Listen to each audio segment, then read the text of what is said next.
5, 6, 7, 8. Olá, pessoal. Eu sou a Tatiana Milczarski. E aí, pessoal, eu sou a Bárbara Taide. E nós somos do podcast 5, 6, 7, 8. Um podcast que fala sobre o universo da dança, mais especificamente sobre o universo do balé. E aí, Bá, conta pra gente qual é o tema do nosso episódio de hoje. Gente, o episódio de hoje, ele tá babado. Estão preparados? Hoje nós vamos falar sobre preparação para espetáculos de fim de ano. Polêmico. Muito importante a gente falar sobre esse tema, né? Sim. Bárbara, porque assim, né, gente? Nós imaginamos que a essa altura do campeonato, estamos no mês de novembro, as coisas para este ano já estejam assim... encaminhadas. Quase que completamente encaminhadas, né, Bá? Isso. Verdade, verdade. Mas a gente acha importante falar sobre algumas coisas que sirvam de dicas, de apoio, de reflexão para a formatação de próximos espetáculos, né, Bá? Ou se o pessoal conseguir aproveitar alguma diquinha para esse espetáculo desse ano, ainda tá valendo, né? Com certeza. Inclusive, tem gente que tem escolas que tem espetáculos pertinho do Natal, né, Tati? Então já dá pra pegar uma dica aí com a gente. Verdade, verdade. Então, gente, nós gostaríamos de trazer aqui algumas dicas para vocês baseada na nossa experiência como professora, tá, gente? Então, as dicas que a gente vai dar, elas são bem específicas para o papel da professora, do professor. Sim. Porque, assim, como funciona geralmente a situação? Então, algumas escolas têm diretores artísticos ou só a função da diretora mesmo. Alguém que encabeça essa função de definir o tema do espetáculo, o roteiro da história, o que cada turma vai ser, né? A escolha musical, às vezes, fica a cargo desta pessoa ou dos professores. Mas o que o professor pode começar fazendo desde o início do ano? Tá, gente? Essa preparação que a gente quer dividir aqui com vocês, né, Bá? Isso. Então, a primeira coisa, gente, é assim, nós fazermos uma sondagem com o grupo de alunas que nós temos, certo? Saber quais são os passos, quais são os movimentos, que tipo de trabalho essas alunas já fizeram e o que elas estão aptas a seguir fazendo e a desenvolver ainda mais, certo? As sequências coreográficas que a gente pode montar já com elas. Para quê? Para que a gente já tenha uma cartinha na manga para usar na feitura da coreografia depois pro final do ano, né, Bá? Exatamente, até porque assim, a gente sabe que tem certos tipos de personagens, temas, músicas que são definidos depois, mas que pra gente já poder, principalmente com turmas infantis, pra gente já poder ter uma sequência coreográfica, um movimento que case com todo o grupo e que fique legal, a gente pode isso desde o início, fazer ali no final da aula algumas sequências para já ir desenvolvendo essa questão de coreografia nas alunas, né? Porque a nossa preocupação não é bem ali as alunas juvenis, adolescentes, a nossa preocupação é sempre, nós como professoras de criança, é sempre as turmas infantis, porque a gente sabe que muitas vezes algumas escolas acabam recebendo alunas mesmo depois de ter definido o tema, então às vezes entra uma aluna ali de paraquedas na turma, ou é transferida da manhã para tarde, sempre tem alguma questão assim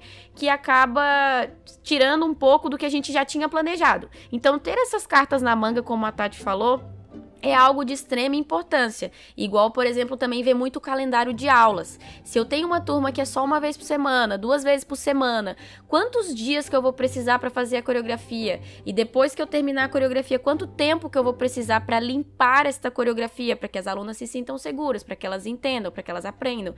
Porque, por exemplo, as turmas de baby, a gente sabe que sempre tem guias, né, professoras ou auxiliares que dançam com elas no palco. Mas as turminhas ali de 6, 7, 8 anos, que já começam a dançar sozinhas, elas têm que ter um preparo, tem que estar bem encaminhado na cabecinha delas, o movimento que quer ser passado, né, Tati? Então, toda essa organização antes, ela é muito necessária. Falando assim da nossa experiência, porque se você esperar definir tema, definir personagem, música, se você deixar tudo lá pro final do ano, lá pra depois dos exames, das avaliações, acaba ficando em cima da hora. E uma professora que tá nervosa, ela passa este nervosismo, esse estresse pras alunas.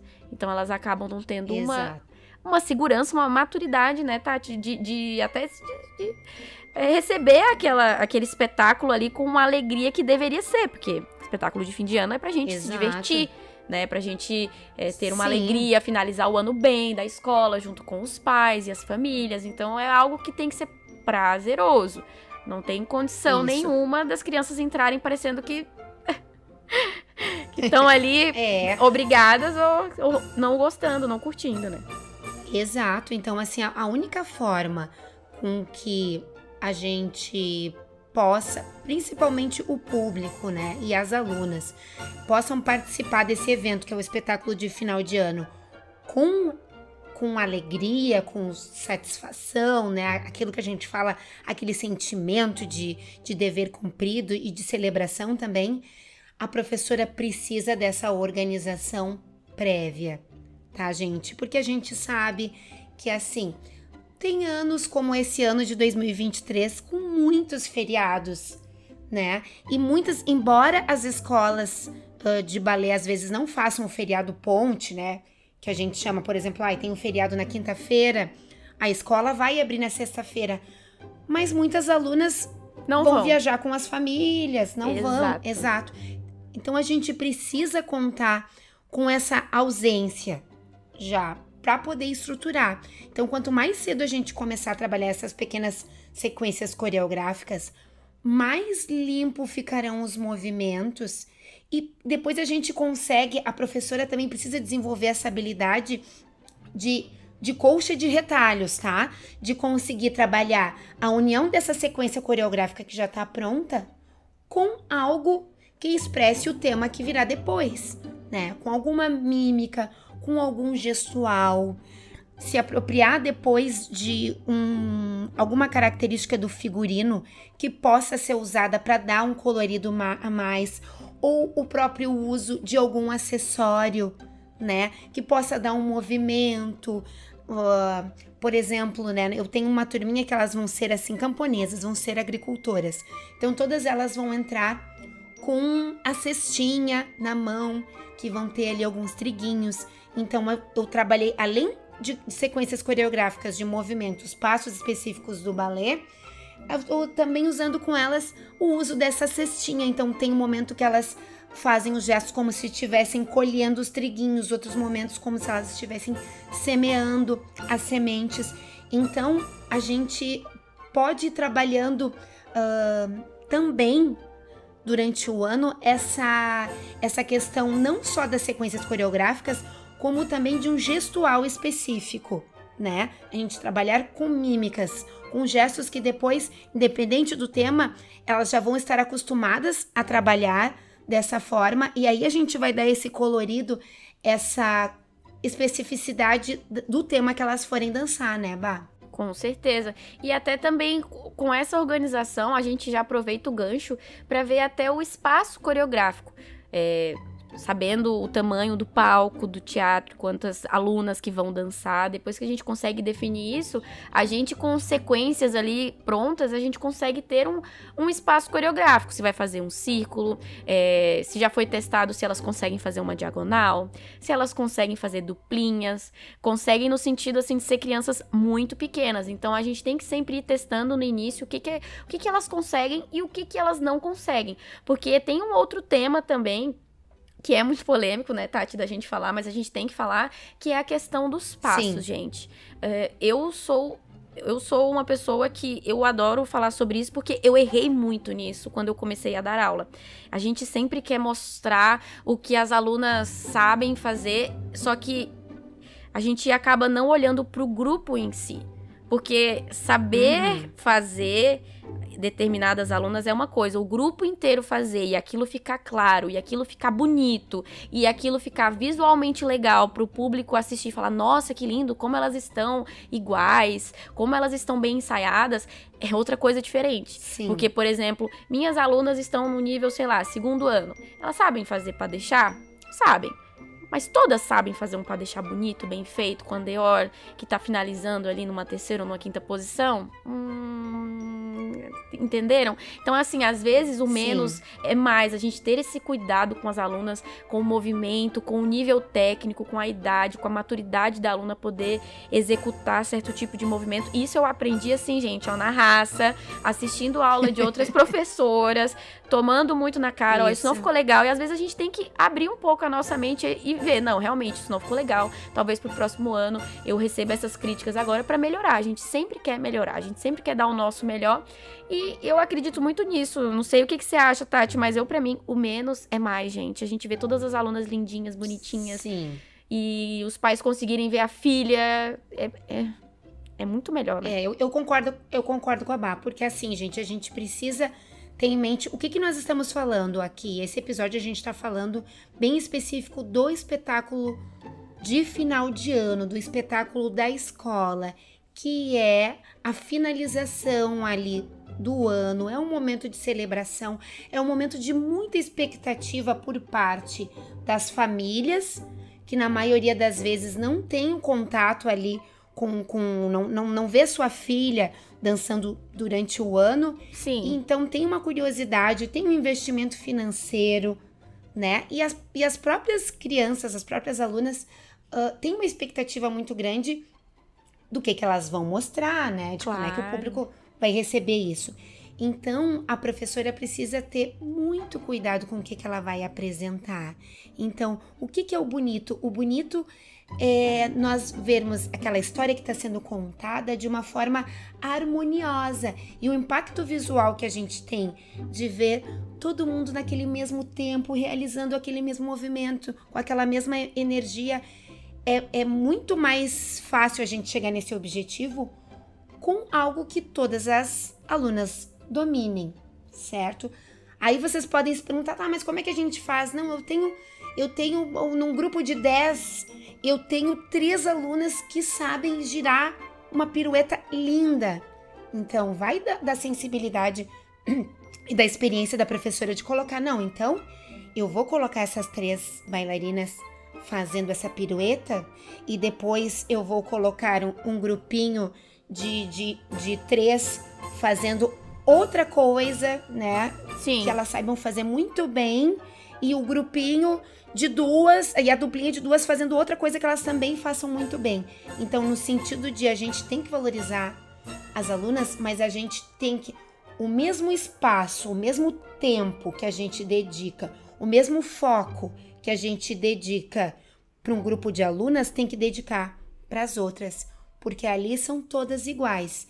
E o espaço, talvez, para uma solista, óbvio, né, gente? A gente sabe que tem histórias que vão ter, espetáculos que vão ter o papel principal. Claro. E isso até é importante para que as alunas menores saibam que se elas se dedicarem, se elas continuarem estudando, em algum momento elas também vão poder ocupar aquele lugar de principal na história. Mas quando a gente está falando de grupos, todo grupo, todas as alunas merecem a mesma atenção, o mesmo respeito e a mesma valorização dentro daquele grupo, né, Bá? Com certeza. Então, essa questão, assim, da gente testar movimentos, ver quais os passos aquele grupo consegue fazer, estudar bem a música, e estudar mesmo, assim, a qualidade técnica que se quer passar, a expectativa que se tem. É muita sensibilidade que o professor, ele tem que ter, e tudo isso tem que ser, assim, gente, treinado mesmo, organizado em casa. É um trabalho, dá trabalho fazer coreografia de fim de ano. Eu sei que tem algumas escolas que preferem contratar coreógrafos para ensinar as coreografias e depois as professoras só limpar. Eu acho que isso vai de cada escola, mas no caso de escolas que a professora da turma é a mesma que cria a coreografia, tem que ter uma organização até pra gente não enlouquecer, né, gente? A gente não ficar ali naquele estresse, a sobrancelha piscando aqui já, né, sem querer. Porque existe muito isso, elas têm essa questão e a gente tem, sim, eu sempre acredito nisso, que todas as alunas, elas têm que ter um momento, mesmo que seja singelo, de serem vistas, de estarem na frente, de mostrarem alguma coisa, mesmo que seja singelo, até porque, assim, tem algumas alunas que têm uma certa dificuldade e a gente tem que ter cuidado para não expor a aluna. Né? Como é que eu vou colocar uma aluna que iniciou ontem o tempo todo na frente, fazendo coisas que ela muitas vezes ainda não conseguiu chegar nesse nível técnico, então eu tô expondo ela para um público que, mesmo que sejam famílias, pode gerar ali uma certa frustração na aluna e ela não querer mais voltar. Então a gente tem que ter esse estudo, né, Tati, de aonde que é melhor, qual o lugar que é melhor, o que eu posso, o que ela pode, o que ela não pode, né? Tem que ter muito isso. Para que a experiência dela seja algo bom. Porque, assim, nós estamos falando do ponto de vista de professoras agora, mas nós também já fomos alunas. Exatamente. Né, então a gente sabe, eu acho que nós temos muita propriedade para saber o que é legal e o que não é. O que nos marcou de uma forma positiva e o que nos marcou de uma forma negativa. Então, eu acho que, inclusive, fica a dica aí, professoras. Você é uma professora que você gostaria de ter?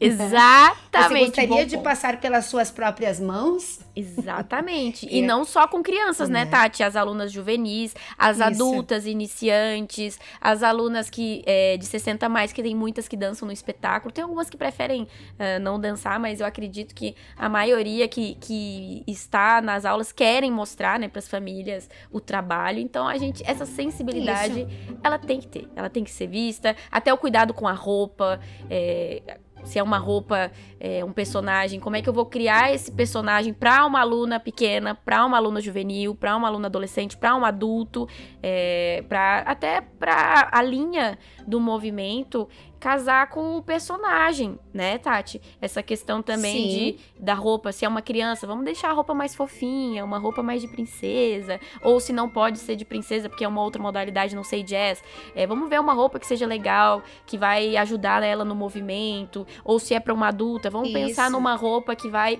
favorecer todo o grupo, né? Não dá pra pensar só na que tem aquela linha favorável para certo tipo de roupa, vamos pensar em todo o grupo.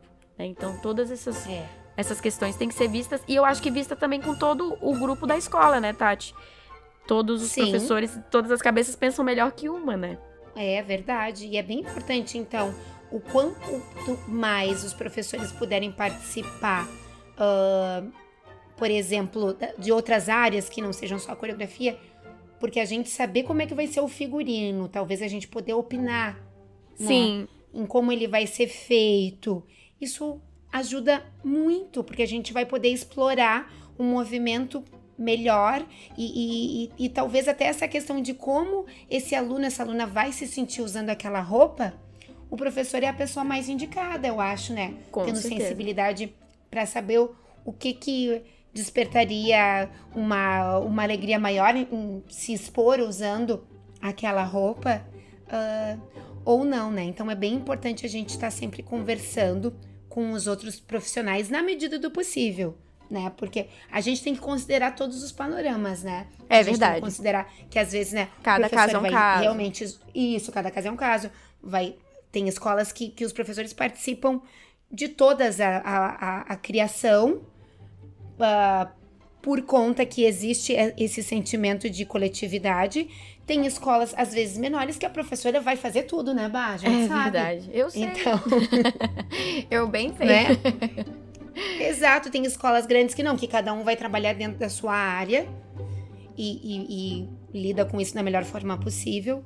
Mas a gente sabe que quanto maior colaboração tiver e quanto maior o pensamento do grupo, da turma, daquele coletivo ali tiver em foco, melhor a coreografia será, melhor todas as pessoas envolvidas se sentirão. Porque se a gente realmente quer que haja uma democratização do balé e que cada vez mais pessoas, cada vez mais crianças, independente da sua idade, sejam adeptos dessa arte, desse esporte, a gente precisa pensar com muito cuidado em cada um que vai estar participando desse espetáculo, né, Bá? Com certeza. E eu acho, assim, que é um ponto que a gente poderia agora citar, que isso aqui faz toda a diferença, é a conversa e o contato que as professoras devem ter, eu acredito que devem ter, com as famílias. O que você acha disso, Tati? Você Sim. que tem, assim, eu sei que eu tenho uma experiência considerável com relação à minha idade com espetáculos, mas eu acredito que você tem muito mais experiência do que eu, e acredito que você pode agregar muito nesse quesito, porque é muito importante, você que tem filha, esse contato que a professora tem com a aluna e com as famílias. Assim, ó, é essencial. Eu acho que... Eu falando agora do meu lugar de mãe, tá? Quando eu levo a minha filha para a escola de balé, ou quando eu levo a minha filha para a escola, para o colégio, o que eu quero? Eu acredito naquela instituição. Sim. Então, eu acredito que a escola esteja formando a minha filha junto comigo. Eu acredito que o balé esteja ensinando a minha filha junto comigo. Então, eu preciso desse feedback da escola para saber como a minha filha está se desenvolvendo, se ela tem alguma dificuldade, porque na grande maioria das vezes a família pode auxiliar a criança, sim, tá? Então, assim, às vezes o que acontece? A gente recebe uma aluna, agora falando como professora, às vezes a gente recebe uma aluna, começou os ensaios para o espetáculo e a gente vê que aquela aluna não está querendo ensaiar. Ok, a gente vai relevar naquele primeiro dia, porque às vezes pode ter acontecido alguma coisa, né? Assim, a criança tá indisposta. N coisas na vidinha dela pode ter acontecido que impactou. Se no segundo dia a criança já não quis ensaiar, aí já acende aí um sinalzinho vermelho que alguma coisa não é uma coisa daquele específica daquele dia. Sim. Alguma coisa deve estar incomodando ela, né? Então, o que é legal? Se a família tem disponibilidade de levar as crianças até a aula, então a gente tem um contato direto, gente, já procura aquela mãe, já procura aquele pai, às vezes é uma avó, é um outro familiar, às vezes é uma babá, né? Sinaliza, hoje eu notei que ela segunda vez que ela não quis ensaiar, e já procura olha gente, é WhatsApp, telefone, e-mail, a gente tem N formas já de contatar aquela família. Com certeza. E conversar, né, e contar, olha, tá acontecendo isso, será que aconteceu alguma coisa em casa? Ela chegou a conversar, ela conversa sobre a aula, ela conversa sobre o ensaio, para que a gente possa contar com a parceria das famílias. Ou se não for contar com a parceria, a gente já está sinalizando para aquela família que talvez pode acontecer sim, tá, gente? Eu já falei para a Bárbara que na minha carreira, já nos meus 25 anos dando aula, já tive 2 alunas que não entraram no palco. E assim, não demonstraram, não sinalizaram antes, o que é mais complicado, né? Sim. Então, assim, com turmas de crianças pequenas, né, Bá, a gente... É bom fazer um ensaio final ali e já falar, olha, gente, elas são pequenas. Então, assim, pode acontecer e pode, gente.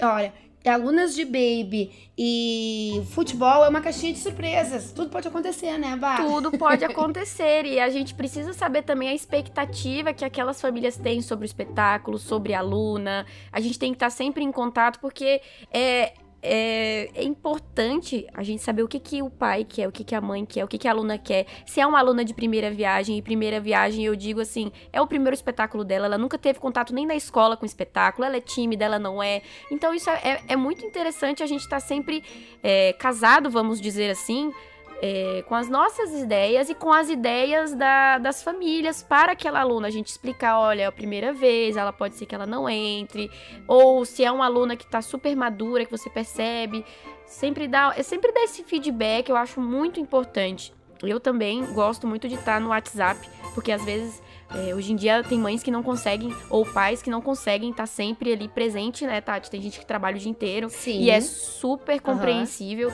Eu acho que a gente pode ir conversando ali pelo WhatsApp, contando se ela tá feliz, se hoje ela não tava tão motivada, se pode ter um ensaio extra, porque a gente sabe que os ensaios extras, eles são de extrema importância, mas também eles têm que ser vistos como algo que vai vir para ajudar. E não algo que tá ali mostrando o quanto que a gente está insegura ou nervosa com relação a uma determinada turma. Porque isso também é uma coisa que a gente tem que ter um controle. Poxa, são crianças. Pode ser que dê tudo lindo, mas pode ser que dê uma coisa e outra. Então a gente tem que aprender a disfarçar e a conversar. Até pra dar uma bronca, né, Tati? Até pra puxar a orelha, vamos dizer assim. A gente tem que ter um cuidado pra passar isso pra aluna. Pra não gerar uma frustração, pra ela não se sentir menos, ela não se sentir inferior, ela não gostar de estar ali. E sempre também, assim, ver alguma coisa que seja mínima que ela fez de bom na aula e elogia também. Às vezes a gente quer ser tão dura com as alunas. E isso até com as alunas mais velhas, a gente quer ser dura e quer que tudo fique perfeito e limpo e maravilhoso. Tarará, e a gente esquece que a gente foi aluna também, né? E aí? Será que a gente só vai puxar a orelha? Né?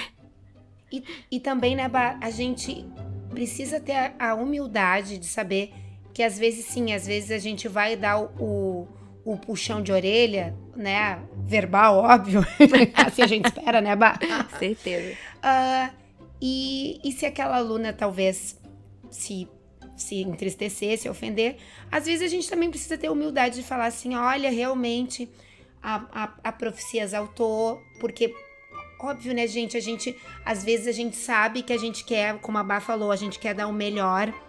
A gente sabe que aquela turma pode mais, né, apresentar. E às vezes a gente se altera, vai lá e conversa, olha, eu quero me desculpar, mas é pelo bem. E nós somos humanas, a gente tá nessa área há algum tempo e a gente sabe que isso acontece. Sim, então a gente também precisa ter a humildade de chegar e falar, olha, desculpa, eu não falei pra ofender, mas é porque a gente quer que a coisa aconteça da melhor forma possível. E a gente sabe que final de ano é um período de tensão pra todo mundo, né, Bá? É loucurada, Chega os meses é loucurada pra quem dança, pra quem ensaia. É loucurada pra quem trabalha em qualquer área, porque geralmente época de final de ano é uma época de mostra de resultados. Sim. Né?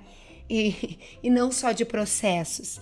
Então, assim, as pessoas estão todas um pouco ou muito impacientes ou estressadas. Então, assim, ó, gente, respira, tá todo mundo pirado. Então, vamos fazer com que esse final de ano seja algo bom. A gente não precisa trazer mais problemas para além do que a gente já tem, né, Bá? Com certeza. E vamos pensar que depois do espetáculo vem as férias. Então vai todo mundo aí tirar uns diazinhos, descansar a cabeça, botar os pezinhos pra cima, viajar, talvez quem gosta de viajar. Quem não gosta vai poder ter um tempo aí pra descansar. Então vamos sempre pensar nisso. E sempre pensar que espetáculo de final de ano, vamos curtir, vamos relaxar, vamos deixar as meninas felizes e curtirem esse momento, porque é tão pouco, a gente ensaia muito, são muitos meses de trabalho, de ensaio, pra 3, 4 minutos, 5 minutos, 10 minutos, cada coreografia, né? Isso, gente. E 1 hora de espetáculo. As famílias que sempre falam, trabalho de meses. Isso, assim, eu sempre falo para as famílias das minhas alunas, gente, não pode piscar, certo? Se espirrar também, mantenha os olhos abertos, porque a coreografia passa muito rápido. Exato! Exatamente. Então é assim. Realmente, gente, são muitas expectativas, então assim, vamos tentar levar da melhor forma possível. E eu acho, né, Bá, que o recado, assim, com tudo isso que a gente quis falar para vocês, é para falar sobre a importância da organização prévia, tá? Para o espetáculo que as professoras precisam ter e a sensibilidade para lembrar que o espetáculo é sim para ser uma celebração para as nossas alunas e para as suas famílias. Sim. Certo? Então a gente precisa ter isso em mente, né, Bá? Exatamente. Não tem como agradar gregos e troianos, todo mundo, mas a gente agrada uma porcentagem, ano que vem a gente agrada mais e de pouco em pouco a gente vai fazendo e dando o nosso melhor.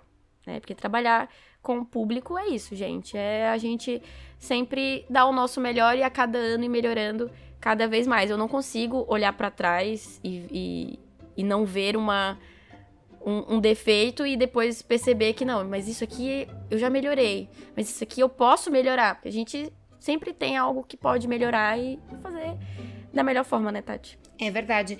E agora, Bá, só pra gente finalizar, pegando o gancho com o que tu falou, é bem importante também a gente ouvir as alunas e as famílias depois do espetáculo, né? Sim. Porque além de a gente, óbvio, né, gente? Nós gostamos de elogios, vamos ser sinceras, né? Tem bailarina, tem professora, bailarina que não gosta de ouvir um elogio, né, gente? Ah, pois é. Então, assim, é muito bom, mas provavelmente ouviremos críticas, ouviremos sugestões, e aí a gente precisa ouvir, refletir e ver se aquela crítica tem fundamento e a gente realmente pode fazer no ano seguinte de outra forma, ou se não, né? Porque às vezes também as pessoas vão avaliar de acordo com a sua ótica e às vezes elas não sabem como é que são os bastidores de uma escola, de um espetáculo, né? Então tem críticas que às vezes a gente pode refletir, não, realmente, se eu for pensar, poderia fazer dessa outra forma, ficaria melhor. E outras não, mas é sempre importante haver esse diálogo com a nossa comunidade ali da escola, onde a gente desenvolve o nosso trabalho, né, Bá? Com certeza. Então, só pra gente finalizar, eu queria que vocês deixassem nos comentários qual que vai ser o tema de fim de ano da escola de vocês. Deixa aqui pra nós, ou pode ser no Instagram. A gente vai adorar saber o tema, o que vocês estão desenvolvendo pra esse ano. Gente, nós somos curiosas, deu pra perceber, né? Então é isso, pessoal. Esse foi o 5678 Podcast. Não esquece de deixar o comentário aqui pra nós, tanto no Spotify ou lá no Instagram. E acaba seguindo a gente, o nosso perfil é super interessante. É o @567 Podcast. Valeu, pessoal! É isso aí! Indica aí, gente, pro povo que gosta de balé. Vamos espalhar a nossa palavra das bailarinas e das profs. Certo, Com gente? certeza. Valeu, beijo, beijo. Beijo, beijo, tchau.